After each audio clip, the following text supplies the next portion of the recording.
প্রিয় তরিকার ভাইয়েরা, আপনাদেরকে জানাইতেছি ঈদ মোবারক। ঈদ মোবারক। রাসূল করিম সাল্লাল্লাহু আলাইহি ওয়াসাল্লামের জন্মবার্ষিকী আমরা পালন করছি। ঈদে মিলাদুন্নবী 12ই রবিউল আওয়াল, যেদিন আমার নবী এই দুনিয়াতে আগমন করলেন, যে আগমনে আমরা সবাই আনন্দিত, খুশি। সুবহানাল্লাহ। কেননা যে খুশিতে আকাশ বাতাস তরুলতা আল্লাহর ফেরেশতাগণ সারা 18,000 মাখলুকাত খুশি হয়েছে, তাই আমরাও খুশি হয়েছি। আর এটা পালিত হচ্ছে, আপনারা দেখতে পাচ্ছেন যে গেটটা, এটা রাজবাড়ী জেলা, রাজবাড়ী শহরের মধ্যে অবস্থিত রয়েছে। আর এটা পালিত হচ্ছে আমার মুর্শিদ কাবলা,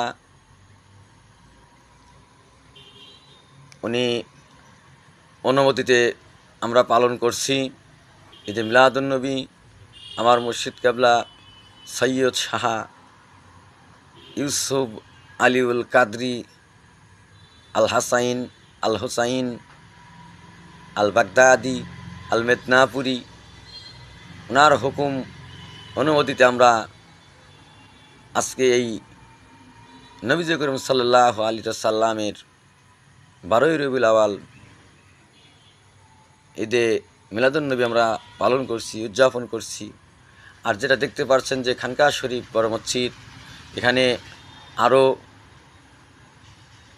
শত বছর আগে থেকে পালিত হয় এই দিনটাকে। বিশাল করে দেখছেন, অনেক বড় গেট করা। তো এই দরবারের হুকুম আইনে করা হচ্ছে।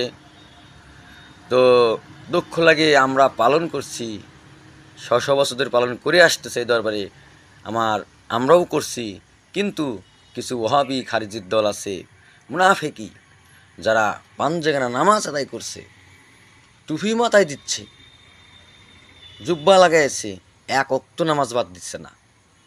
অথচ তারা বলছে কি শুনবেন, যে এই নবীজি করিম সাল্লাল্লাহু আলাইহি সাল্লাম জন্ম নিয়েছে এই দিনকে নিয়ে এত মানার কিছু নাই, এত মানার কিছু নাই। কত বড় শয়তান হইলে মানুষের কথাটা বলতে পারে আপনি ভেবে দেখেন।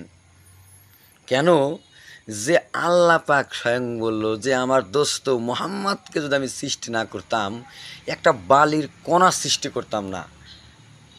নামাজ রোজা আমি আপনি তো দূরের কথা, বলতেছে বালির একটা কণা, নিকুতুর একটা কণা আমি সৃষ্টি করতাম না। আর এই খারিজি শয়তানেরা কয়, ওহাবিরা কয় যে, একদল মুসলমানেরা বলে, নামধারী মুসলমান, যে এটা মানার প্রয়োজন নাই, এত কোনো গুরুত্ব না।